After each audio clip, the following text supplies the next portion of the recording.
রাহে নাজাত মুক্তির পথ। আসসালামু আলাইকুম ওয়া রাহমাতুল্লাহি ওয়া বারাকাতুহু। সম্মানিত উপস্থিতি, কেমন আছেন সবাই? আশা করি আল্লাহ তাআলার অশেষ রহমতে সকলে সুস্থ আছেন এবং ভালো আছেন। সম্মানিত উপস্থিতি, আজকের এই ভিডিও থেকে আমরা এমন একটি আমল সম্পর্কে জানব, যেই আমলটি আপনি ঘুম থেকে উঠে যদি এই দোয়াটি পড়ে এই আমলটি করে আল্লাহ তাআলার কাছে কোনো কিছু চান, তাহলে ইনশাআল্লাহ আল্লাহ তাআলা আপনার চাওয়াগুলো পূরণ করে দিবেন। যাদের জীবনে দুঃখ কষ্ট রয়েছে, যাদের অনেক চাওয়া পাওয়া রয়েছে, যারা অনেক আমল করেও হতাশ হয়ে যাচ্ছেন, আপনারা এই পরীক্ষিত আমলটি করে আল্লাহ তাআলার কাছে চাইতে পারেন। ইনশাআল্লাহ আল্লাহ তাআলা এর বরকতে আপনার চাওয়াগুলো পূরণ করে দিবেন। তবে অবশ্যই ধৈর্য সহকারে আমল করতে হবে। আমরা অনেকেই ধৈর্য ছাড়া দোয়া করে থাকি, আমল করে থাকি। এই কাজটি করা যাবে না। আমাদের মাঝে অনেক ভাই বোন আছে যারা আল্লাহর কাছে এইভাবে চায় যে আমার জিনিসটা এখনই চাইতে হবে, এখনই লাগবে। এভাবে আমরা দোয়া করি। এই কাজটি করা যাবে না। প্রিয় ভাই ও বোনেরা, আপনি আল্লাহ সুবহানাহু তাআলার কাছে যে জিনিসটা চাচ্ছেন, সেই জিনিসটা আপনার জন্য কল্যাণকর না অকল্যাণকর, সেটাতে ভালো আছে না মন্দ আছে, আপনি আমি কেউ কিন্তু সেটা বলতে পারবো না। ধরেন আপনি আল্লাহর কাছে একটি জিনিস চেয়েছেন, সেই জিনিসের ভিতরে কিন্তু ক্ষতির প্রভাবও থাকতে পারে। আল্লাহ তাআলা আমাদেরকে সৃষ্টি করেছেন, তিনি আমাদের রিজিকদাতা, তিনি আমাদের রব। তিনি কিন্তু ভালো জানেন যে কোন জিনিসটা আমাদের জন্য কল্যাণকর হবে, উত্তম হবে। আমাদের সেভাবেই আল্লাহ তাআলার কাছে দোয়া করা উচিত, ধৈর্য সহকারে। ধৈর্যশীল ব্যক্তিকে আল্লাহ তাআলা পছন্দ করে। আল্লাহর রাসূল সাল্লাল্লাহু আলাইহি ওয়াসাল্লাম যখনই কোনো কিছু চাইতেন আল্লাহর কাছে, অবশ্যই ধৈর্য নিয়ে দোয়া করতেন, ধৈর্য নিয়ে অপেক্ষা করতেন।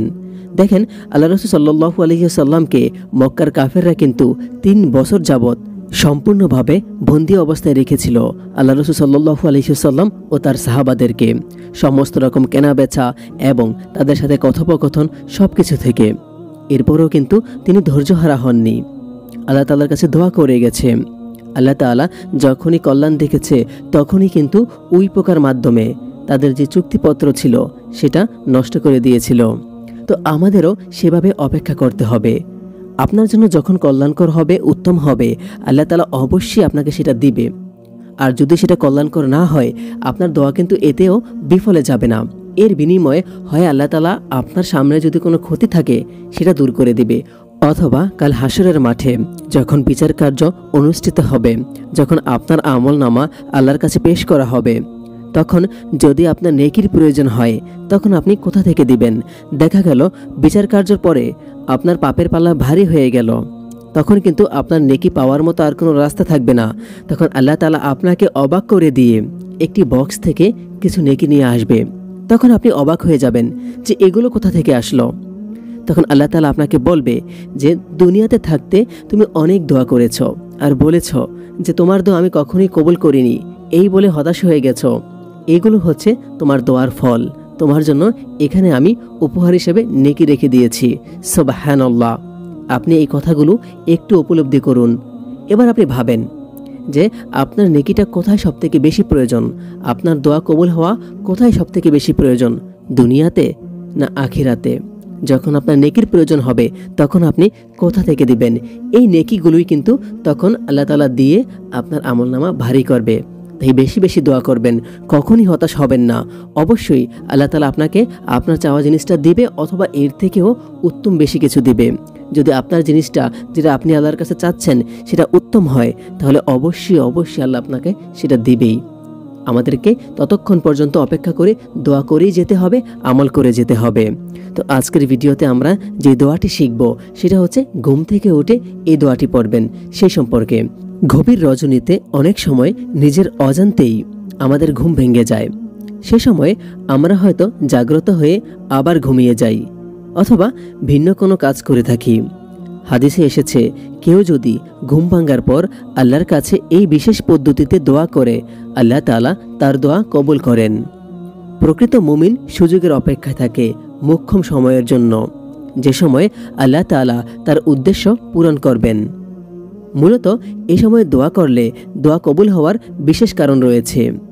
তা হচ্ছে এমন ব্যক্তি ঘুম থেকে জাগ্রত হয়ে সঙ্গে সঙ্গে আল্লাহ তাআলাকে স্মরণ করবে এবং তার কাছে প্রার্থনা করবে, যার অন্তর সর্বদা আল্লাহর সঙ্গে সম্পৃক্ত। ঘুম থেকে জাগ্রত হয়ে আল্লাহকে স্মরণ করা তার কাছে অনেক পছন্দনীয়। তাই যে ব্যক্তি এই অবস্থায় প্রার্থনা করবে, আল্লাহ তাআলা তার দোয়া কবুল করবেন।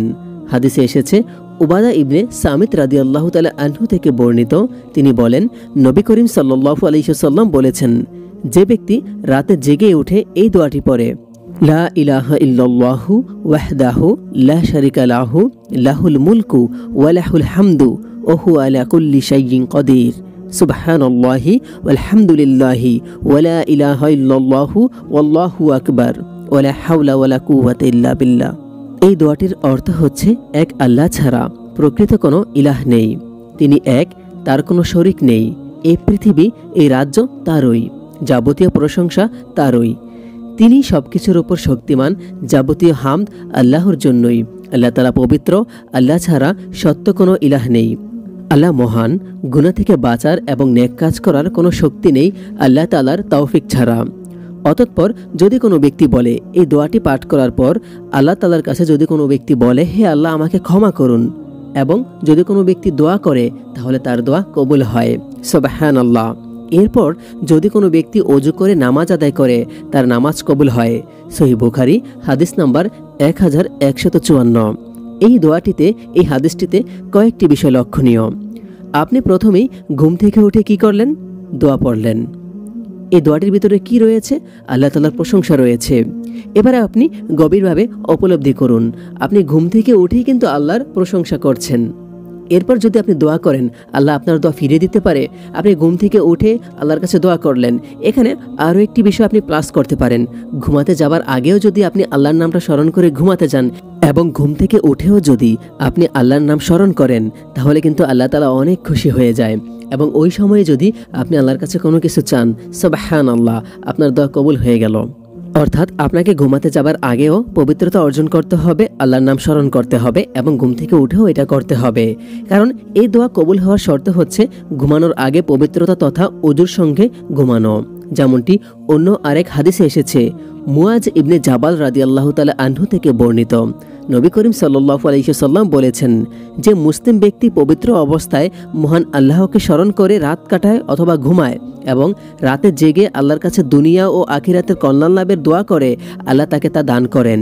সুনানে আবু দাউদ হাদিস নাম্বার 5042। এখানে লক্ষণীয় বিষয় হচ্ছে, বান্দা ঘুমের ঘোরে থেকেও তার সৃষ্টিকর্তাকে ভোলে না, সে সময়ে আল্লাহকে স্মরণ করে এবং আল্লাহর কাছে প্রার্থনা করে। এটাই হচ্ছে আল্লাহর কাছে পছন্দনীয় আমল। সুবহানাল্লাহ। তাহলে এই কাজগুলো আমাদের বেশি বেশি করে প্রত্যেকেরই করা উচিত। এই দিকগুলো আমরা গুরুত্ব সহকারে বিবেচনা করব। আমরা ঘুমাতে যাবার আগেও আল্লাহকে স্মরণ করছি, ঘুম থেকে উঠেও আল্লাহ তাআলাকে স্মরণ করছি, এরপর আবার 2 রাকাত নামাজ আদায় করছি, কিছু রাকাত নামাজ আদায় করে তাহাজ্জুদের সময় আমরা আল্লাহর কাছে দোয়া করছি। সুবহানাল্লাহ। এবার ভাবেন, আপনার দোয়া কি কবুল না হয়ে বৃথা যেতে পারে? অবশ্যই আপনার দোয়া আল্লাহ তাআলা কবুল করবে। তবে অবশ্যই দোয়া করার আগে এবং পরে কিন্তু দরুদ শরীফ পড়ে নেবেন। কেননা হাদিসে এসেছে, যে দোয়ার আগে এবং পরে দরুদ শরীফ পড়া হয় না, সে দোয়া আসমানে ওঠে না। তাই চেষ্টা করবেন দোয়া করার আগে এবং পরে দরুদ শরীফ পড়ে নিতে। ইনশাআল্লাহ আল্লাহ তাআলা আপনার দোয়া কবুল করবে। কেননা দরুদ শরীফ আল্লাহ তাআলা সবসময় কবুল করে থাকে। আপনি ধরেন দোয়া করার আগেও আপনি দরুদ শরীফ পড়লেন, আল্লাহ তাআলা কবুল করে নিল। এরপর আপনি দোয়া করার পরেও দরুদ শরীফ পড়লেন, সেটাও আল্লাহ তাআলা কবুল করে নিল। এবার আপনি এই মাঝখানে যে দোয়াই করবেন, আল্লাহ তাআলা আগেও আপনার দোয়া কবুল করেছে, অর্থাৎ দরুদ শরীফ কবুল করেছে, এরপর পরেও কবুল করেছে। এর ফলে এর মাঝখানে আপনি যে দোয়াই করবেন, আল্লাহ তাআলা আপনার দোয়া কবুল করে নেবে। তাই অবশ্যই দোয়া করার আগে এবং পরে দরুদ শরীফ পড়ে নেবেন। আজকে এই পর্যন্তই।